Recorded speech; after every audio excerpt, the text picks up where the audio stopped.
Hello दोस्तों, hope आप सब लोग ठीक हैं, अपना ख्याल रख रहे हैं। आज का वीडियो उन दोस्तों के लिए है जो कि इंग्लिश में कमज़ोर हैं और जिनको लगता है कि कमज़ोर इंग्लिश की वजह से वो लोग लाइफ में पीछे रह गए हैं।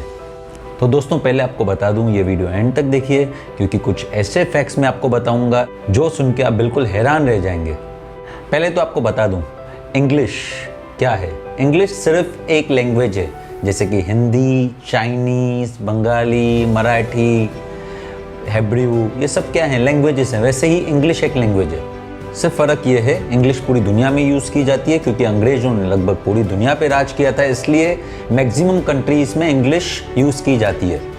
लेकिन अगर आपको अंग्रेज़ी नहीं आती है तो ये बिल्कुल शर्म की बात नहीं है, इसमें कोई बड़ी बात नहीं है। किसी अंग्रेज़ को अगर हिंदी नहीं आती तो क्या उसको शर्म आती है क्या? बिल्कुल भी नहीं। जैसे वो अपनी लैंग्वेज में सक्षम है, आप अपनी लैंग्वेज में सक्षम हो। उल्टा हो सकता है अंग्रेज़ को सिर्फ उसकी लैंग्वेज आती हो, इंग्लिश, जबकि इंडिया में हर एक बंदे को लगभग 2 लैंग्वेजेस आती ही आती हैं, एक हिंदी और एक उसकी मदर टंग। तो उल्टा हमें शर्माने की बात है क्या? हमें तो उल्टा ज़्यादा ही आता है। तो फिर इस बात पे शर्म क्यों अगर किसी को अंग्रेज़ी नहीं आती? एक्चुअली ना, लैंग्वेजेस इतनी इंपॉर्टेंट नहीं होती। इम्पॉर्टेंट ये है कि आप कम्युनिकेट कैसे करते हैं। जी हाँ, सही सुना आपने, कम्युनिकेशन। ये टॉपिक समझना बहुत इम्पॉर्टेंट है। कम्युनिकेशन का मतलब है जो बात आप सामने समझाना चाहते हैं वो क्या स्तर पे आप समझा सकते हैं, और जिन तक आप अपनी बात रखना चाहते हैं वो आपकी ऑडियंस है।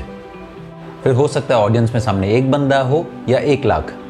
अगर आप अपना प्रोडक्ट सेल करने गए हैं तो जो बायर है वो आपकी ऑडियंस है और आपको उसको कम्युनिकेट करना है कि वो आपका प्रोडक्ट परचेज कर ले। अगर वो आपका प्रोडक्ट परचेज कर लेता है, इसका मतलब आपकी कम्युनिकेशन अच्छी है, आप उसको कम्युनिकेट करने में सक्षम रहे कि आपका प्रोडक्ट अच्छा है और उसके इस्तेमाल में आ सकता है। तो इससे बिल्कुल फ़र्क नहीं पड़ता कि आपको इंग्लिश आती हो या नहीं आती हो। इम्पॉर्टेंट ये है आपका प्रोडक्ट सेल होना चाहिए और आपने सामने उसको कन्विंस किया। इस वीडियो में भी मैं आपको कुछ कम्युनिकेट करना चाहता हूँ और जो ये वीडियो देख रहे हैं वो मेरी ऑडियंस हैं। और अगर मैं अपनी ऑडियंस को जो मैं कहना चाहता हूँ वो अच्छे से समझा सका तो मैं अच्छा कम्युनिकेटर हूँ। अगर मैं अच्छे से समझा नहीं सका तो मैं अच्छा कम्युनिकेटर नहीं हूँ। तो दोस्तों, इम्पॉर्टेंट ये है कि आपकी ऑडियंस को कौन सी लैंग्वेज समझ में आती है या कौन सी लैंग्वेज में आप अपनी कम्युनिकेशन बराबर तरीके से रख सकते हैं। मेरे वीडियोस मोस्टली हिंदी में होते हैं, तो इसका मतलब ये नहीं कि मुझे इंग्लिश नहीं आती। इंग्लिश से मेरा क्या लेना देना है?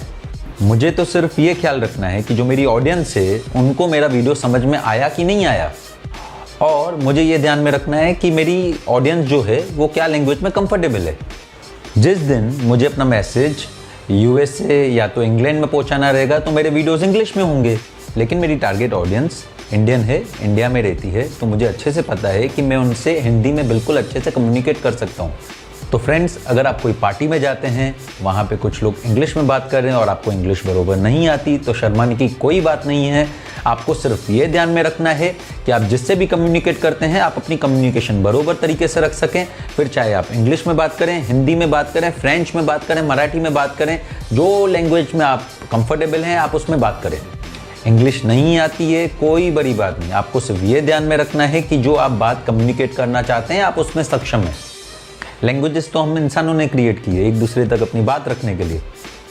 फिर कम्युनिकेशन तो बिना लैंग्वेज के भी होती है। आपने ये बातें तो सुनी होंगी, अखियों से गोली मारे, आँखों ही आँखों में इशारा हो गया।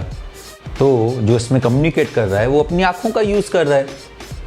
जो लोग बोल और सुन नहीं सकते वो साइन लैंग्वेज में बात करते हैं, वो एक दूसरे से इशारों ही इशारों में बात करते हैं, इशारों ही इशारों में कम्युनिकेट करते हैं।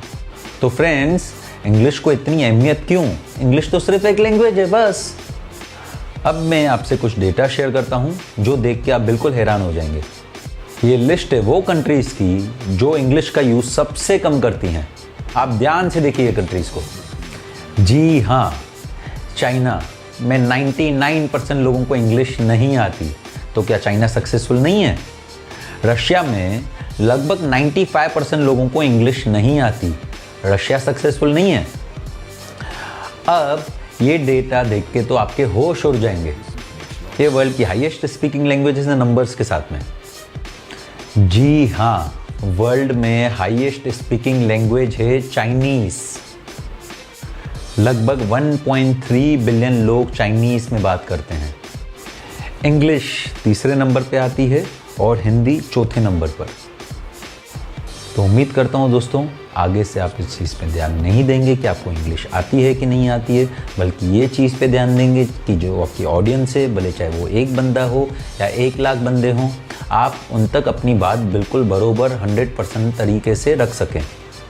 फिर चाहे वो आप हिंदी में समझाते हैं, मराठी में समझाते हैं, बंगाली में समझाते हैं, आप जो लैंग्वेज में समझा सकते हैं, या बिना बोले भी समझा सकते हैं। बिना बोले भी अगर आपकी ऑडियंस जो आप कहना चाहते हैं उससे कन्विंस हो, तो आपने अपना कम्युनिकेशन बिल्कुल परफेक्ट तरीके से कर लिया।